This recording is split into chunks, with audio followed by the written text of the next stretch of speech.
बिहार की इस 24 साल पुरानी मर्डर मिस्ट्री ने पूरे राज्य को हिलाकर रख दिया था। एक ऐसा हत्याकांड जिसने उस समय के बिहार के जंगल राज की परिभाषा को ही बदल दिया। रहस्य और राजनीति का ऐसा घोलमेल जिसमें सत्ता के ऊंचे पदों से लेकर सड़क तक की साजिशें शामिल थीं। तब बिहार की मुख्यमंत्री थीं राबड़ी देवी और उनके भाई साधु यादव का नाम इस केस से गहराई से जुड़ रहा था। इतना खतरनाक खेल था कि पोस्टमार्टम रिपोर्ट से पहले ही इसे आत्महत्या का मामला बना दिया गया। आखिर क्या था इस मर्डर मिस्ट्री का सच? जानने के लिए पूरी कहानी देखें और ऐसे ही क्राइम स्टोरी के लिए हमारे चैनल को सब्सक्राइब जरूर करें। पटना में साल 1999 में फ्रेजर रोड स्थित एक क्वार्टर के पास गराज में 2 लाशें मिली। यह खबर शहर के साथ सियासत के गलियारों में भी फैल गई।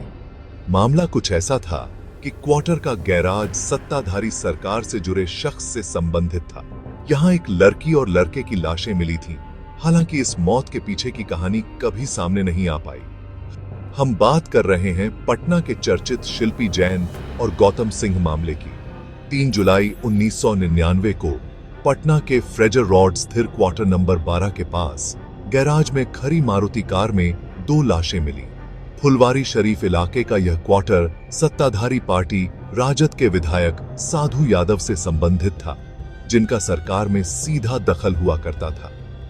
गैराज में लाश मिली जिनकी पहचान शहर के बड़े कपड़ा कारोबारी की बेटी शिल्पी और राजद के करीबी रहे बीएन सिंह के बेटे गौतम सिंह के तौर पर हुई।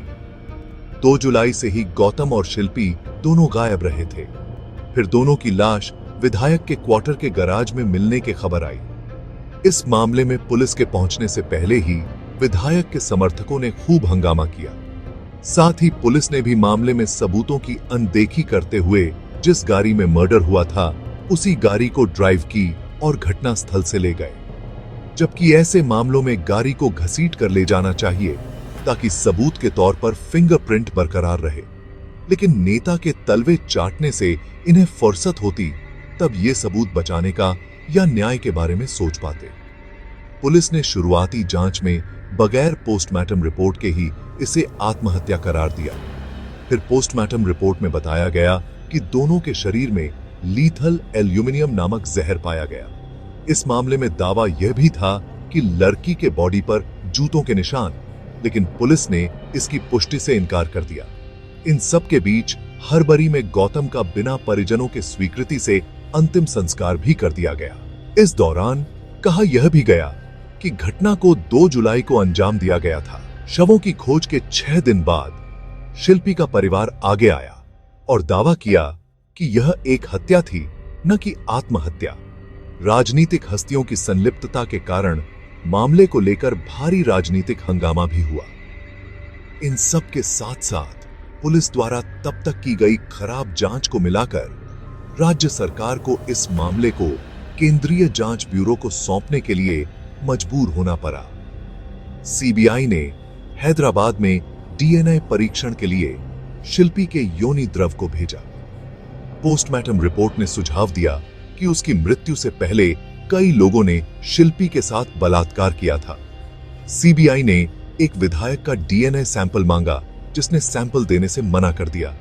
मना करने वाले विधायक साधु यादव थे।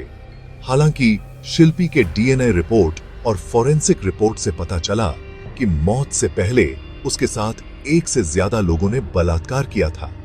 हालांकि कभी भी बलात्कार से जुड़े आरोपियों की पहचान सामने नहीं आई। वहीं सीबीआई ने भी 4 साल बाद अदालत में रिपोर्ट पेश कर इस मामले को आत्महत्या बताया।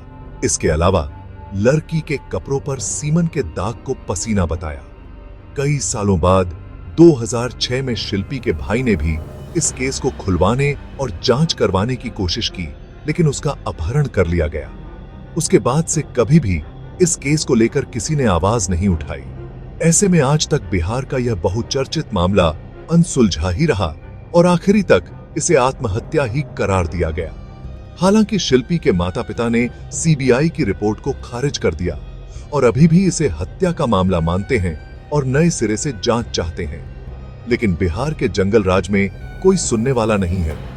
आप किस राज्य से कहानी सुन रहे कमेंट में जरूर बताना, और कहानी पसंद आए तो वीडियो लाइक कर चैनल जरूर सब्सक्राइब करें।